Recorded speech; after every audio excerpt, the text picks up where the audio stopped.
Ahora, en ese sentido, la semana pasada incluso me parece que acá nos preguntamos por qué la insulina se llama insulina, ¿sí? Sí, por los islotes. Claro, porque precisamente donde se producen todas las hormonas pancreáticas, principalmente en los islotes del páncreas. Que si uno ve la micrografía, queda muy claro por qué recibieron esa denominación, porque precisamente son islas de tejido que produce hormonas inmersos en acines glandulares que producen enzimas digestivas. Por eso el páncreas entonces es una glándula mixta que tiene una función endocrina, productora de hormonas, y una función exocrina, productora de enzimas digestivas. Entonces, aquí tenemos como representado gráficamente, por eso traté de que los colores funcionaran, todas las células que producen la insulina están como en el centro de los islotes, ¿sí? Y claramente son probablemente las más abundantes, seguidas por el glucagón que están en la periferia de los islotes. Tenemos las dos principales hormonas en términos de cantidad y concentraciones que se producen, pero tenemos otro par de hormonas y grupos celulares que son como menos famosos, ¿sí? En la somatostatina, que nuevamente aparece. De hecho, la somatostatina la habíamos conversado en el estómago, como que inhibía el funcionamiento gástrico, ¿sí? Y en realidad la somatostatina es una hormona que se encuentra en muchos órganos, en muchos tejidos. ¿Y por qué se llama igual? Porque algo que caracteriza es que su función siempre es como inhibitoria de la función D. Aquí vamos a ver más adelante que su función es precisamente inhibir el funcionamiento pancreático. Lo vamos a ver enseguida. Entonces aquí tenemos primero la distribución, cómo histológicamente se distribuyen las células del páncreas endocrino. Por lo tanto, se denominaron con células alfa, células beta, solo como para diferenciarlas, ¿sí? ¿Por qué de la alfa y beta saltaron a la D y la F? Seguramente cambió de dueño en el laboratorio, algo más. Como la línea del metro, ¿sí? 1, 2, 5, 6, 4, 3, rara la verdad. Pero en la insulina, por ejemplo, siempre tenemos como la idea de que la insulina para lo único que sirve meter la glucosa a la célula. Y sin embargo acá podemos ver una serie de efectos que nos damos cuenta que ya no solamente influyen en el metabolismo de los carbohidratos, sino que también influyen en el de los lípidos y en el de las proteínas. Principalmente porque recordemos que el proceso de neoglucogénesis, ¿qué es lo que hace? Toma lípidos y proteínas para convertirlas en glucosa, por lo tanto la insulina siempre va a tener un efecto que vamos a llamar hipoglicemiante.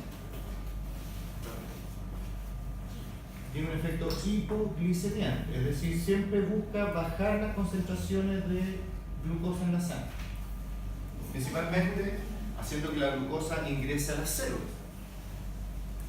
Sin embargo, tenemos que tener también un sistema que nos asegure de que siempre haya glucosa en la sangre para que la insulina la tome y la ingrese a la célula. Y ahí es donde tenemos al glucagón, que su principal función o principal característica es que es hiperglicemiante. El glucagón se encarga de elevar los niveles de glucosa en la sangre. ¿Mediante qué proceso? Proceso de glucogenólisis. Toma el glucógeno hepático y muscular y lo degrada en glucosa, o toma lípidos y proteínas y también los transforma en glucosa u otros carbohidratos. Y tiene que ser un mecanismo bastante estricto y bien coordinado, porque la glucosa es el combustible de las células. O sea, la glucosa es algo que no puede faltar. En ese sentido hay no sé si lo comentaba. Hay 3 tejidos en el organismo que no requieren de insulina para que la glucosa ingrese al metabolismo. Hay 3 tipos celulares, 3 tejidos en el organismo que no requieren de insulina para utilizar la glucosa.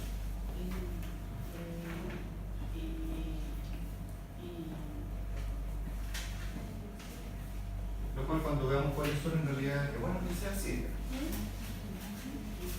El primer tejido es el tejido nervioso. Las neuronas no requieren de insulina para utilizar la glucosa.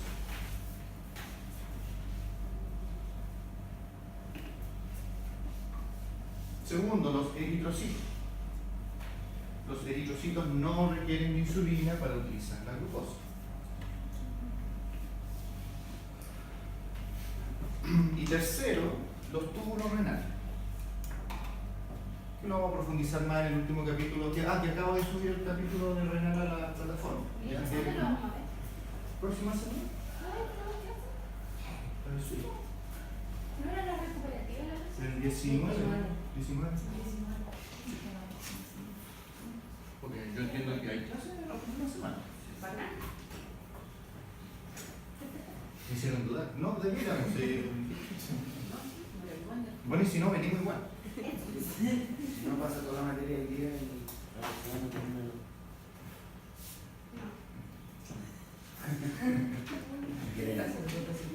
Estaba pensando igual.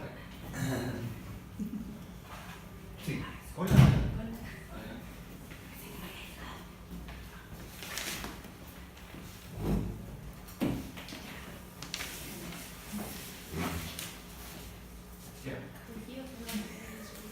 Sí. Túbulos renales por usted. Sí, que estaba pensando en dos preguntas. ¿Conjunto?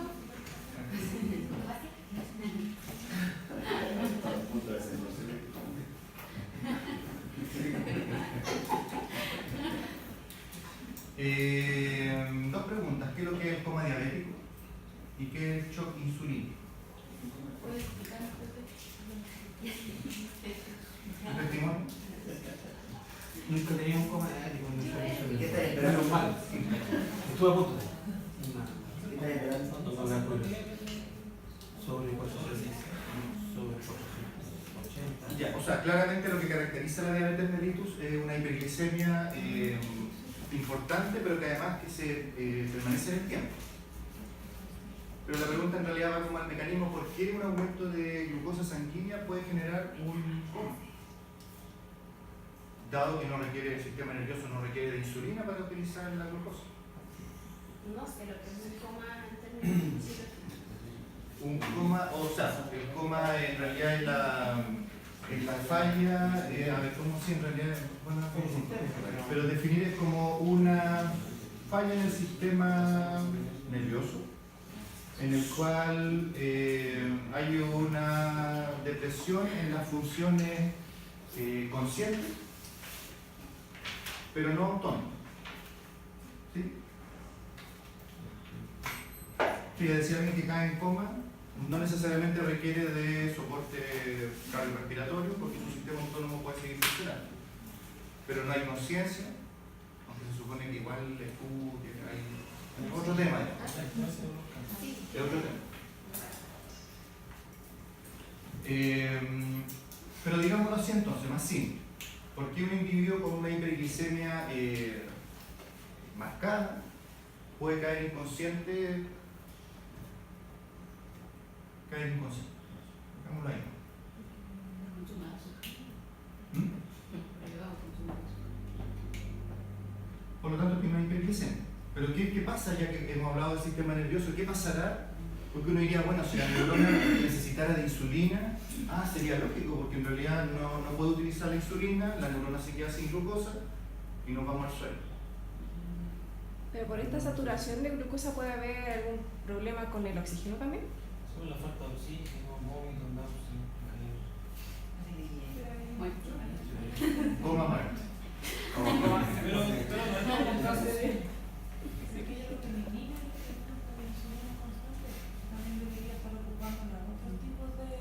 metabolismo para crear, en ese caso, glucosa, y por eso no es constante.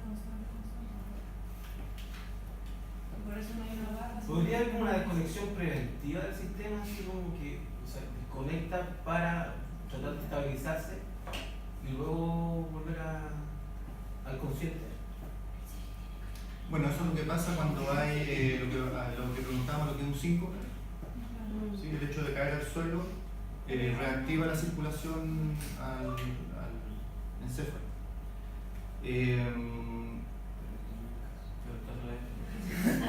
Claro, pero no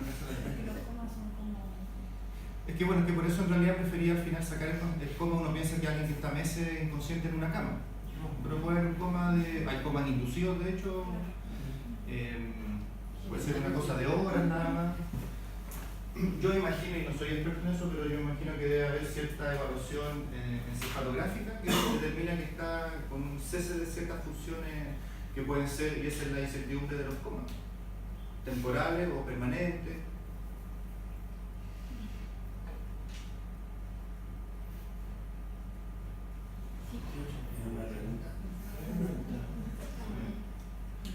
O tal vez el choque insulínico más conocido. O sea, ¿por qué hay gente que se han suicidado con alta dosis de insulina?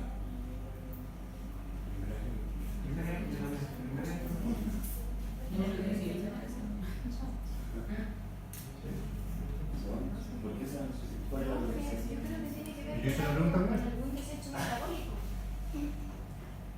Como una Elabora.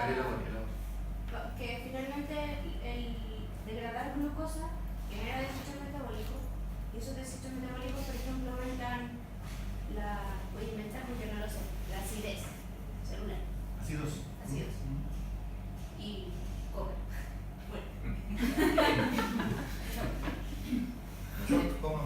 shock, como el que le comentaba. Para el choque insulínico lo que sucede es que la insulina trabaja tanto que no tenemos glucosa disponible para la energía. No va a haber hiperglicemia. ¿O no? O sea, Si sí. hay hiperglicemia, hay mucha energía. No, pero a ver, en el choque insulínico no hay hiperglicemia. Ojo. Ahí pues Ahora cambiamos. O sea, allí hipoglicemia. Claro. Es bajo nivel.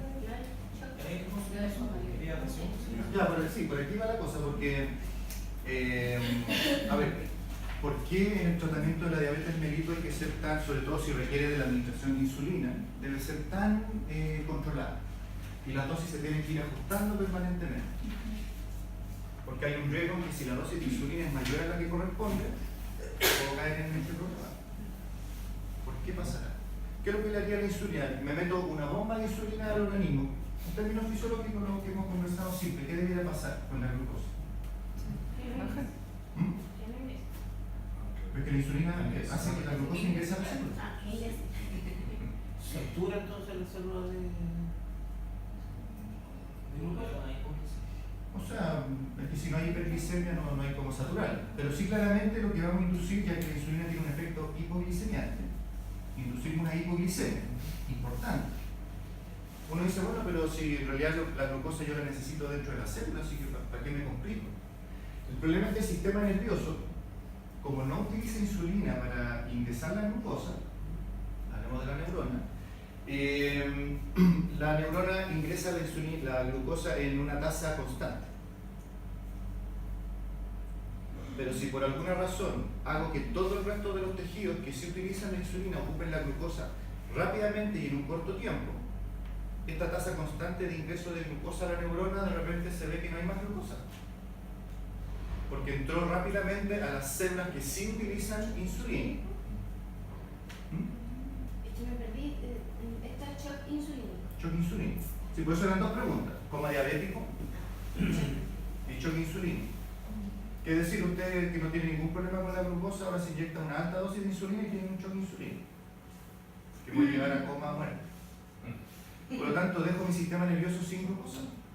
Porque toda la glucosa se metió masivamente a las células que sí utilizan insulina para utilizar la glucosa. Pero un shock o un coma no afecta al sistema nervioso central. Claro. Y no se supone que el sistema nervioso central, como la barrera hematocefálica, no puede ingresar a glucosa. ¿Y cómo se nutre entonces? Porque entiendo que ingresan otras cosas. De hecho, el sistema nervioso central utiliza todos los lípidos. Yo entiendo que la barrera hematocefálica no permite el paso de glucosa. Es decir, la neurona no se nutre de glucosa. No sé, en el sistema nervioso central no lo entiendo, porque se supone que la barrera hematocefálica no permite el paso de glucosa. O capaz estoy equivocada, pero eso es lo que entendí. O sea, podemos estar los dos equivocados. No sé. O sea, sí lo Pero por ejemplo, ¿por qué por ejemplo en cachorro, típico del cachorro gastroentérico, ¿sí? Dentro del protocolo de tratamiento siempre va a glucosa. ¿Por qué?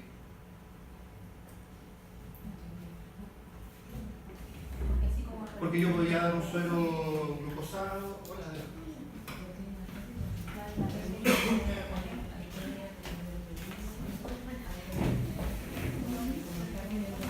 ¿Qué problema tienen los cachorros en relación a un adulto en términos de reservas de glucógeno?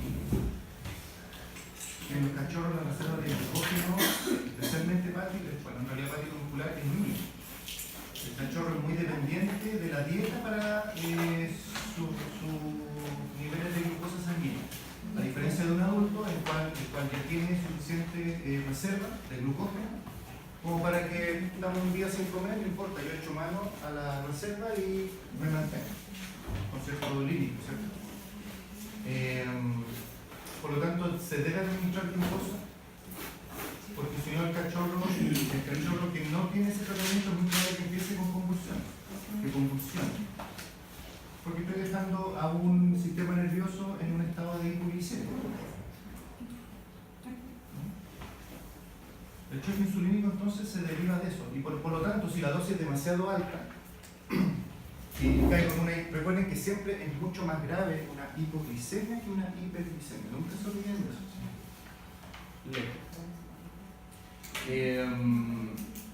Porque dejo mi sistema nervioso sin combustible. No sé si utilizará también lípido, yo por eso hay esa parte puede que yo no la conozco. Pero la glucosa, de hecho el coma diabético, lo que ocurre es que la neurona ingresa diabetes. ¿Por qué la diabetes genera catarata? ¿Por qué lleva ceguera la diabetes?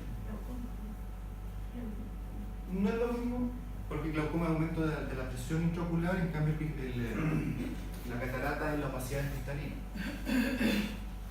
¿Por qué se provoca ceguera diabética? Bueno, es que en realidad la diabetes echa a perder todo, o sea, es problema de la retina, retinopatía, pero ¿por qué se opaca el cristalino?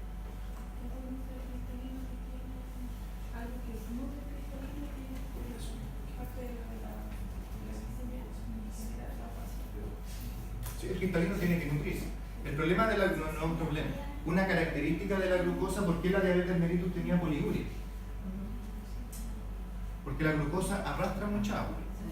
Por lo tanto, un paciente con diabetes mellitus va a saturar su cristalino de glucosa.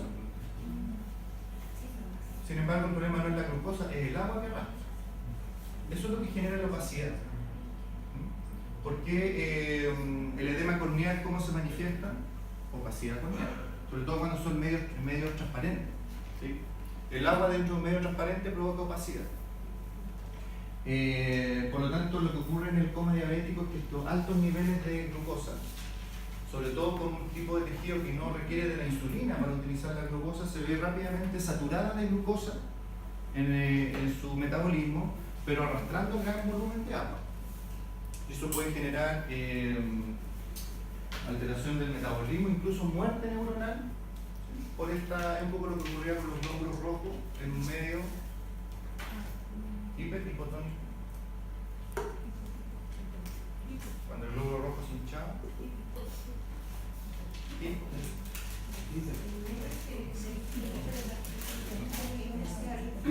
Claro, para que la sal o los productos quieran ingresar a la célula es porque afuera hay más que adentro. En este caso hay una hipertonicidad debido a la glucosa.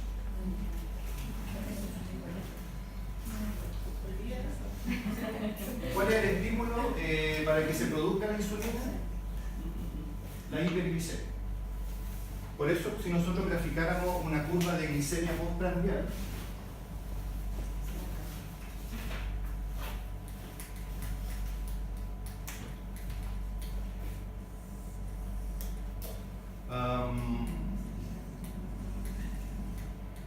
esto es una cosa así aproximadamente. Aquí tenemos las horas. No está muy parejito, pero la idea, el punto que nos queda, la idea central. Aquí tenemos gramos por decilitro de glucosa, es decir, nuestra glicemia.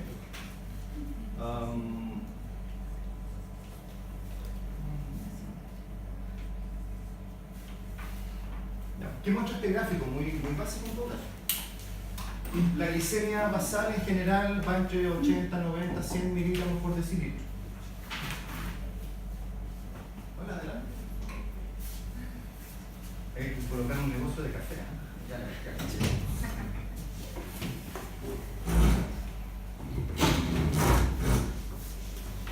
Postprandial significa después de comer, ¿sí? Por lo tanto, ¿qué va a pasar con nuestra glicemia después de comer? Claramente va a comenzar a elevarse si es que nuestra digestión y absorción está funcionando adecuadamente. Por lo tanto, vamos a provocar una hiperglicemia totalmente fisiológica y transitoria siempre que el metabolismo de la glucosa esté funcionando adecuadamente, y eso significa que nuestra insulina esté funcionando adecuadamente. Porque se ha medido que cuando la glicemia llega a los niveles de 160 a 180 miligramos por decilitro,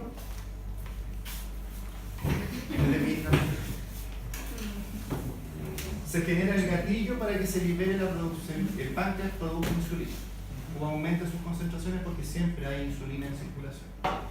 Y del momento que la insulina comienza a liberarse en altas cantidades, lo que debiera pasar es que mi curva ascendente de glicemia primero se estabilice, porque la glucosa está empezando a entrar a las células, pero después empieza a bajar. Y se estima que a la hora después, esto es como la típica prueba de resistencia de tolerancia a la glucosa. A la hora yo ya debiera haber vuelto a niveles basales. Una hiperglicemia que persiste luego de 1 hora o 2 horas en general, lo que se realiza, me dice que algo está pasando. Por lo tanto, el gatillo para que se genere la producción de insulina tiene que ver con niveles de hiperglicemia, porque ¿cuál es su efecto? Precisamente el antagonista, ser hipoglicemiante.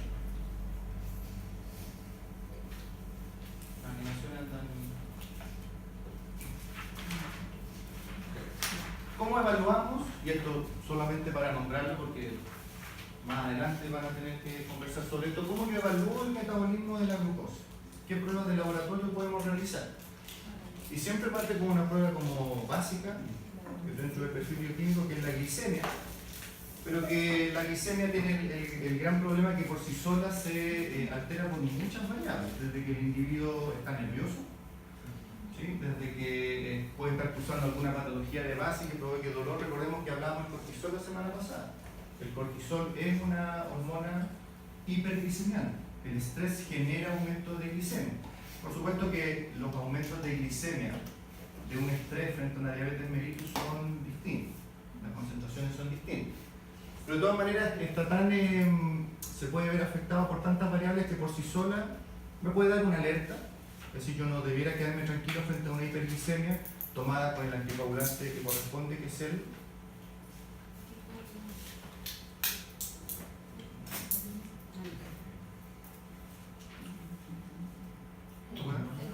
papa gris, ¿sí?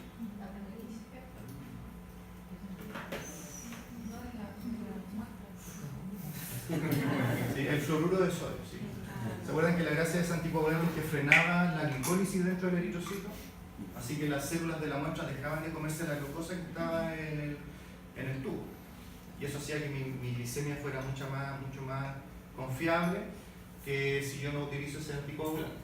Bueno, lo que llamamos en el práctico con las tiras reactivas, la glucosuria, también es importante medirla, aunque también tiene su sesgo, porque, vamos a ver el riñón, el 100% de la glucosa filtra por el glomérulo, el 100% se reabsorbe en el túbulo proximal, lo vamos a ver en el riñón, así que solo para darle idea. Pero esa reabsorción tubular tiene un umbral, tiene un límite, que dependiendo de la especie, por ejemplo, en el canino, el límite son 180 miligramos por decilitro, es decir, un individuo con una glicemia de 200, hay 20 miligramos que se van a perder por la orina, porque se satura la capacidad de reabsorción que tiene el túbulo renal, y por lo tanto se traduce en glucosuria. ¿Qué es lo que nos dice entonces? Ya que la glicemia basal es de 100 miligramos, es decir, tenemos un rango de 100 a 180 en el canino al menos, en el gato incluso es peor, 240, que aguanta el riñón. En que yo estoy con una hiperglicemia que no presenta glucosuria, porque cuando nos damos cuenta un poco del tema de la diabetes, cuando empieza a aparecer la signología, eso es lo desgraciado de la diabetes, ¿sí? Que no presenta signología hasta que ya hay cierto grado de avance. Por lo tanto, la glucosuria también hay que medirla tomando en cuenta que puede tener ese sesgo. Y cuando yo definitivamente ya tengo ya la certeza, digamos, o la sospecha muy clara de que algo está pasando con el metabolismo, paso a las pruebas que son más específicas. Que aunque parece que son pruebas que se hacen solo en humanos, ya se hacen todas estas mediciones en veterinarios sin ningún problema. La hemoglobina glicosilada, que era la que más se utilizaba, o sea, se utiliza en seres humanos, ya la mayoría de los laboratorios lo realiza también. ¿Qué es la hemoglobina glicosilada? Es la unión no enzimática de la glucosa con la hemoglobina. Todos tenemos glucosa en sangre, todos tenemos hemoglobina en sangre, así que todos tenemos cierto grado, cierta concentración, ciertos niveles de hemoglobina glicosilada. Lo que nos debe preocupar es cuando ese rango supera a los rangos normales. Y generalmente, ¿cuál es la gracia de esta medición? Es que el aumento de los niveles de hemoglobina glicosilada acusa no solamente que hay un aumento en la glicemia, sino que también por periodos prolongados, porque el tiempo de unión de la hemoglobina con la glucosa es bastante prolongado. Entonces no me dice, la glicemia te mide lo que te pasa ahora en el segundo que te tomaste la muestra. La hemoglobina glicosilada te cuenta un poco lo que ha pasado tiempo atrás. Y la fructosamina, que también es un poco el mismo efecto, pero por ejemplo en veterinaria se ha visto que la hemoglobina glicosilada anda mucho mejor en canino y la fructosamina mucho mejor en felino. Pero insisto, este es un tema como de laboratorio químico, así que ahí en su momento van a entretenerse con todas esas cosas.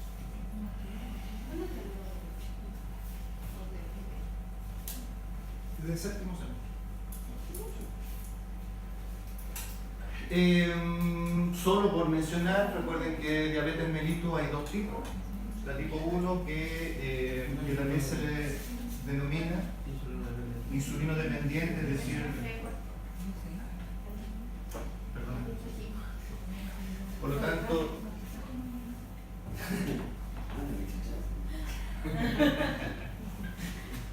la insulina dependiente hay lo que se denomina una deficiencia absoluta de insulina. Hay un problema en la producción de insulina. En cambio, la diabetes tipo 2, que es la no dependiente de insulina o la insulino resistente, es una deficiencia relativa porque en realidad tengo altas concentraciones de insulina, pero en la célula la que no es capaz de utilizarlo porque hay cierta resistencia y ciertos factores que están influyendo en esa interacción. El gran problema que lo conversábamos en el práctico, ¿por qué muere alguien de diabetes? Te dijo por qué se suicida. Por insulina. No, bueno, en realidad el deterioro orgánico es importante en todo nivel, pero si la pregunta estuvo mal hecha. Lo que descompensa un paciente con diabetes, que no necesariamente lleva a coma muerte, digamos, es la cetocidosis, es decir, cuando ya empiezo a utilizar los lípidos como fuente de energía, principalmente para convertirla en glucosa. Porque no es que la célula... ¿Sí? Una duda. Sí. Siempre, bueno, yo igual le veo varios métodos de las masas en gato o perro, sería que siempre recordar el peso adulto de tu gato al igual que de tu perro, porque a veces no nos damos cuenta en los años cuando ellos están indicando que tienen diabetes. Mi gato pesaba 5 kilos y no me di cuenta que estaba adelgazando y llegó, no sé, a los 3 kilos en un par de años. Y ya sabía que muchas veces era también diabetes. Sí. Y la duda que tenía yo, ¿cuál es el primero que empieza a afectar principalmente en ese? O sea, ¿no bajar de peso? Bueno, siempre a la diabetes mellitus le dicen que hay 3 P que van de la mano y que en realidad se describen, a propósito de lo que tú mencionas, 4 P's. 4 P's. Polidencia, polifagia, Las 4 P de la diabetes mellitus. Polifagia y Poliuria, ¿y la cuarta P? ¿son 4? Pérdida de peso. Pérdida de peso. La poliuria está clara por qué ocurre. No ha ocurrido. ¿Cuándo no ha ocurrido? Tiene que ocurrir. Sí, ¿por qué ocurre la poliuria? Para entender de dónde proviene. La poliuria proviene de que hay glucosuria que arrastra agua y por lo tanto el individuo orina más de lo normal. La polidipsia viene como consecuencia de que si está orinando más de lo normal, debo recuperar ese volumen de agua tomando más agua. La polifagia proviene de que aunque tengo altos niveles de glucosa en la sangre, adentro de la célula no hay glucosa. ¿Cuál es la señal para la célula? Que el individuo no ha comido nada. Por lo tanto, lo que hacemos es aumentar el consumo de alimentos. Si recordamos cómo se regulaba el apetito, ¿sí? Conversábamos de una hormona que la producía el tejido adiposo, que era la leptina, que más allá de que era un inhibidor del apetito, perdón, era un inhibidor del apetito, ¿sí? Porque mientras más tejido adiposo, más leptina, menos yo debía comer. Pero el gran problema de la leptina era que generaba resistencia a la insulina. Entonces ahí entrábamos en este círculo vicioso de polifagia. Tengo apetito porque en realidad mis células no se están alimentando. Como más, en realidad no logro nada porque el problema persiste, pero además acumulo más tejido adiposo, ¿sí? Lo cual aumenta los niveles de leptina, lo que genera resistencia a la insulina, ¿sí? Más hambre pasan las células, más como, y ahí entramos en este círculo de el aumento de peso. ¿Cuándo viene entonces la baja de peso? Cuando se empiezan a utilizar las proteínas principalmente como fuente de energía.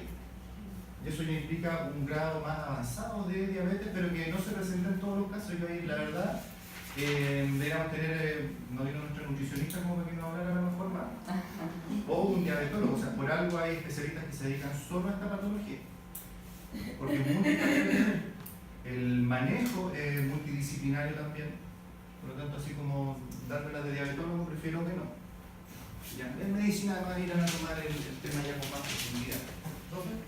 Sí. Una pregunta.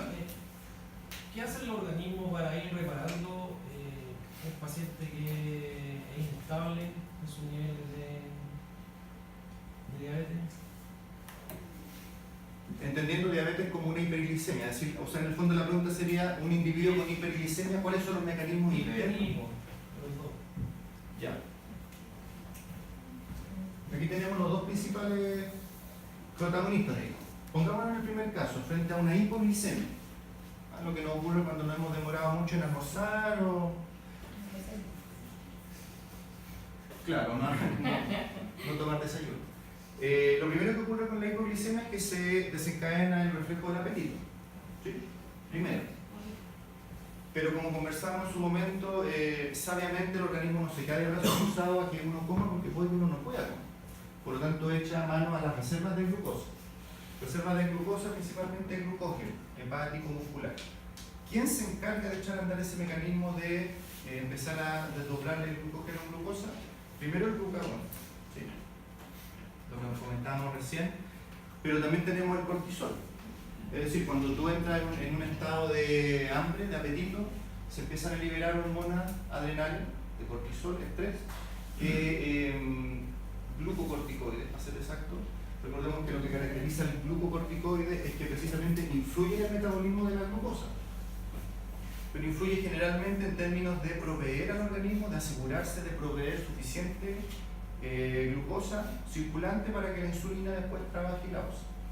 Profe, pero igual el cuerpo, bueno, yo entendí así, entra como en un estado de alerta, de que necesita, por ejemplo, energía para poder moverse, pero llega un momento que, por ejemplo, esas mismas reservas, porque hay gente que lleva mucho tiempo sin comer, cuando pasa algo. Bueno. Por ejemplo, no come, entra en alerta el sistema, está todo esto, pero después sigue, por ejemplo, sigue sin comer. Bueno, no entendí que era algo así como que durara días. No sé si lo que quería el Julio, pero yo solo con esta pregunta. Bueno, es que ahí entonces aparece el otro mecanismo que es la neoglucogénesis. Es decir, yo empiezo a producir glucosa desde otras estructuras como las proteínas en primer lugar y lípidos después. Que es cuando hablamos de la formación de cuerpos cetónicos, pero eso tiene que ver con ayunos más a largo plazo. ¿Sí? Y eso, como lo que dice ella, no generaría la lipidosis hepática. ¿Eso es lo que va a tener lipidosis hepática? Pero no tan a corto plazo. Pero no da. Ahora, Por eso aquí quería hacer como un paréntesis. En los felinos, por ejemplo, en los individuos que son carnívoros estrictos, 3 días de ayuno y tú ya empiezas a ver señales de lipidosis hepática. Porque hay el metabolismo es estrictamente proteico en el felino. Eso es lo que íbamos a comentar acá. Entonces, los mecanismos generales son eso. Ahora, si hay hiperglicemia, el primero que va a actuar es la insulina. ¿Sí? El problema aparece cuando la insulina empieza a actuar, aumenta sus concentraciones, pero cuando quiere hacer su pega de ingresar la glucosa a la célula, algo está pasando que no responde. Y la hiperglicemia comienza a hacerse permanente, crónica, ¿sí? Es decir, las curvas de tolerancia se te alargan y se te alargan tanto que ya no vuelve a bajar la glucosa, Pero eso, ni siquiera en ayuno. eso puede ser crónico solamente para un lado o para otro lado, para hipo o para hiper. Lo que pasa es mi viejo despertaba y tenía 40. Almorzaba y tenía 680. ¿Cuánto? 680. Y la máquina no me marcaba porque la máquina marca hasta 600. Y yo estaba claro, duró 29 años. ¿Sí? Pero el doctor dijo, si tú hubieras dejado el cigarro y la coca cero, ya hubiera durado 10 años. ¿Pero había un diagnóstico? Era el limacho con todo un récord. Y de hecho las enfermeras no sabían cómo estabilizarlo porque marcaba, por ejemplo, a las 3 de la tarde una hiper de 680, llegó hasta 720 un día y estaba bien un día. Claro, con visión borrosa. Claro, por eso le digo que el cuerpo ya se acostumbró ya. Se acostumbró a esa baja y alza. No sé si se acostumbraba. Por eso le digo, ¿cómo lo iba reparando para durar 29 años? Pero ¿y por qué no tenía un diagnóstico? ¿No iba al médico? No, hubo harto años que no se curó. ¿Por qué dijo? Le dijo al médico hace como 3 años antes le dijo, si tú hubieras dejado el cigarro y la puedo hacer, pues le dijo, ¿Y cómo explicaban esas hipoglicemias tan marcadas? ¿cómo? Esas porque escuché que despertaba con 40 de glicemia. ¿Y cómo explicaban eso? Y él tomaba desayuno normal y almuerzo normal, o sea, la comida normal. Y tenía 40 de glicemia y no tenía signología. A veces cuando se sentía muy mal llegaba caminando al hospital y llegaba y lo medía y bueno, porque yo le compré 3 máquinas que salgan tan mal, que marcaban hasta 600. ¿Es para pensar eso? Sí. Y bueno, hasta que después me dijeron, no, es que ya la máquina marca hasta 600 y en el hospital tenía una máquina especial y marcaba más y le llegó hasta 720. Pero llegó caminando en colectivo. Claro, porque en general la hipoglicemia, especialmente la hipoglicemia y la hiperglicemia tienen ciertos síntomas que son, claro, es decir, una glicemia de 40 casi incompatible con la vida. ¿Sí? Por eso, Y 720 también. Por eso cuando marcaba eso no sabían cómo subirse. Por más que le dieran 3 litros para Coca-Cola o le dieran nada. Y él solo después se iba. sí, ahí, frente a ese caso me declaro incompetente. ¿Me podría dar una explicación? Ya después, claro, Hay un concepto ahí, de repente hay un concepto de muestra que mejor me cuesta también con deberes, pero todo el concepto de que, como decía Julio, de acostumbramiento del metabolismo a esas líneas de glicemia. O sea, si hay algo que tiene el organismo es una capacidad de adaptación. Y La pregunta es qué cosa. exacto, pero hay gente que con glicemia 380, 400 a nivel diario se mantienen con medicamentos y eso ya se supone que sobre los 380 entraríamos en un concepto de coma. En algunos el coma se produce en los 880 y en otros en los 700. Es que ahí está el punto, el concepto que... Ese acostumbramiento, no sé cómo llamarlo, cómo clínicamente llamarlo. Sí, es una compensación. Ahora, eso nos recuerda el concepto de que no existen enfermedades, sino que existen enfermos. O sea, todos somos casos distintos, todos somos... Y en realidad, y en veterinaria, en realidad, y en cualquier pega de la salud, precisamente lo que nos complica más son esos casos que se escapan como a la norma, a la regla, a los tratamientos, a los protocolos convencionales. Es donde uno desearía no haber cuidado. Claro. Porque lo que quería mostrar es hay ciertos signos que son bastante claros frente y que uno debiera conocer precisamente para cuando de repente no se siente bien. La hipoglicemia, principalmente si tomamos en cuenta que la hipoglicemia lo que afecta es sistema nervioso. Hay debilidad, hay mareo, náusea, visión borrosa, somnolencia. Irritabilidad. ¿Profe? Y con la hiper también. ¿Qué corazón? Ya, si se siente mal, no para que esté tranquilo. Profe, sí, si una persona tiene hiperglicemia, pero imaginemos que ingresa igual la glucosa, está funcionando bien el tema de insulina, ingresar la glucosa a la célula. ¿Cuál sería el problema de que exista mucha glucosa circulando, aparte de tal vez de una acostumbramiento del cuerpo a esos niveles? Va a tener mucha reserva de tejido adiposo y va a salir la leptina y va a acumular. Pero, no sé, porque lo que comentábamos de un problema de pH. Sí. A ver, por ejemplo, sí. Pero incluso antes que eso, ¿por qué es tan común la insuficiencia renal en un diabético? Que tiene que ser mucho menos. Ya, pero tiene que ver también con un poco lo que hablábamos.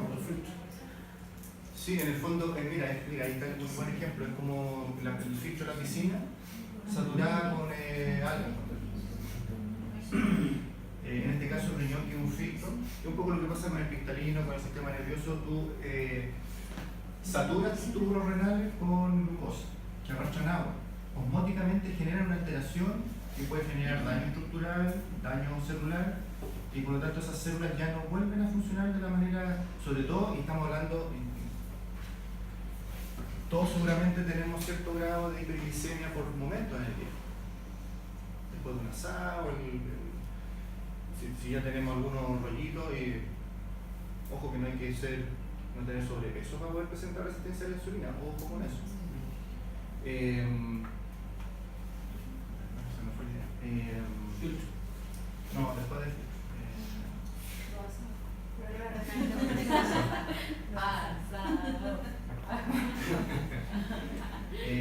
Ojo con eso. se me fue la idea. ¿Cuál era su pregunta? A ver si me acuerdo. Si, aparte del acostumbramiento del cuerpo, ¿qué problema genera como la hiperglicemia? Así que. Pero eso no respondimos. El problema sería el problema del lechón. Sí, bueno, ¿por qué genera ceguera? Por cataratas, por retinopatía diabética. Eso lo dije. Quedamos En esa parte quedó algo de los en la piscina, para el filtro, es como el filtro de la piscina queda larga. Hasta ahí llega. Sí, porque dije que como arrastraba agua, generaba una alteración osmótica entre las células y se podían estar alterar y ya no funcionaban como correspondía. ¿Dije eso? No me digan que no dije eso. Porque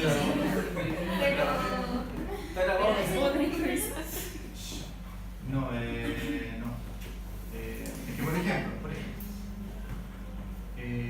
ya, retinopatía, por ejemplo. O por ejemplo, la neuropatía diabética. ¿Por qué duelen las extremidades en los diabéticos? ¿Por qué tienen problemas de cicatrización los diabéticos? Que si no es su caso. No. Ninguno de los dos casos, que haya dolor articular. Yo lo vi porque mi suegro era diabético y él falleció de insuficiencia renal. Pero además tenía hipertensión, mala mezcla y alta predisposición a accidentes cerebrovasculares además. Sí, terminó casi ciego en realidad por estos dos factores. Por lo tanto, en realidad el daño que se produce depende mucho del tejido, porque, por ejemplo, él nunca tuvo problemas de cicatrización. Sin embargo, terminó con un riñón destruido por la diabetes, por los donos. Por lo tanto, los síntomas en general dependen mucho del tejido, pero tiene que ver principalmente porque, como dices tú, pero si la célula lo que necesita es glucosa, ¿por qué el exceso lo va a dañar? Tiene que ver con esto que va agregado a la glucosa, que es el agua. Y no solamente agua, porque no se absorbe solo agua, sino que se absorben otros electrolitos que alteran el balance interno de la célula. Si hablamos de la cetoacidosis, hablamos de una descompensación que puede ocurrir en alguien que no tenga ningún problema en los riñones, pero sí una acidosis que te descompensa, porque recuerden que la acidosis, lo conversamos, el pH sanguíneo es fundamental para el transporte de gases, oxígeno, CO2. Entonces en realidad es como harto, ¿eh? Y yo como, insisto, como mi manejo de la diabetes llega hasta ahí, pero es como lo que necesitan por ahora. Pero ¿por qué se causan estos problemas de deshidroxización? En una persona que tenga ese problema, ¿por qué se causa? Mira, tiene que ver, por lo que yo entiendo, muy relacionado con la hemoglobina glicosilada, porque esa hemoglobina glicosilada no transporta gases. Por lo tanto, ¿dónde ocurren estos problemas de deshidroxización? Generalmente en las extremidades, en los capilares, en el tejido. El lecho capilar empieza a tener cierto problema de, no voy a decir irrigación, porque la irrigación se mantiene, pero una adecuada irrigación sin una adecuada oxigenación no sirve. ¿Es como problema en la difusión? Hay una buena perfusión, pero la difusión de los gases es ineficiente, principalmente porque el aporte sanguíneo a esa zona está afectado. La neuropatía diabética tiene que ver un poco con lo que hablábamos de esta saturación de glucosa y de agua dentro de las neuronas, de los receptores de dolor que ocurre mucho, principalmente en los pies y en las manos. ¿Ya? Ahí. ¿Y cuándo es? ¿Cuándo es? ¿Cuándo es la sal?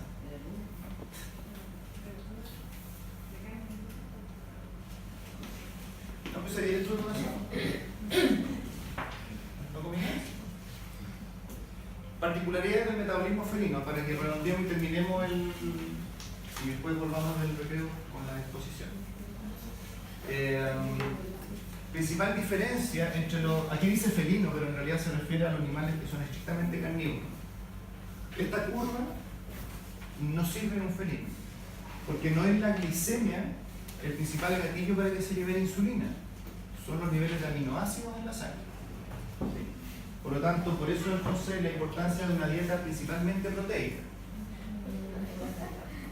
Yo recuerdo siempre el caso de un paciente felino que se le administró un suero glucosado, ¿sí? Y le provocó amiloidosis pancreática. Conocemos el concepto de amiloidosis, son depósitos de proteína, es como infiltración de proteína tipo amiloide, que es una proteína no estructural, sino que es como, no sé cómo explicarlo, pero se infiltra, no tiene ninguna utilidad, excepto, es como la lipidosis hepática, pero en vez de lípidos son proteínas, se infiltran en las células del páncreas en este caso, afectan su funcionamiento. ¿Por qué? Porque tú le puedes meter glucosa por kilo a un felino, por ejemplo, y nunca va a estar la señal para que provoque insulina, por lo tanto esa glucosa permanece en circulación, ¿sí? Y generalmente en el caso del felino responde infiltrándose, generando infiltración de estas proteínas en el páncreas. Por lo tanto, la dieta de un felino, la dieta casera con gato es fatal, ¿sí? Tiene que ser dieta proteica. Por lo tanto, si yo quiero evaluar el metabolismo de la glucosa, yo no tengo que medir la resistencia a la insulina o tolerancia a la glucosa, yo tengo que medir ciertos niveles de aminoácidos en circulación para ver cómo responde la insulina. Otro punto importante, la glucosa la obtienen principalmente porque, ojo, las células igual se nutren de glucosa. Pero ¿qué pasa? Que la glucosa la obtienen principalmente por gluconeogénesis más que por la dieta. Es decir, usted dele proteína y el organismo del carnívoro se va a encargar de convertir esas proteínas en glucosa, usted no se haga problema. Porque si usted le mete la glucosa directamente va a generar este tipo de problemas. Y por lo tanto la glicemia depende poco de la alimentación. De todas maneras, siempre que la glicemia se mida debe ser en ayuno. No importa la especie, ¿sí? Ahí igual sentimos un poquito, por ejemplo, cuando están hospitalizados y no quieren comer, no se le da glucosa, se le da solamente resfriado. O O sea, por eso hablábamos entonces de un individuo que deja de comer por pocos días inmediatamente comienza con, o sea, rápidamente genera lipidosis, porque la gluconeogénesis es el principal mecanismo para obtener glucosa. Entonces empieza a utilizar proteína y lípidos como fuente de energía. Vale. Ya.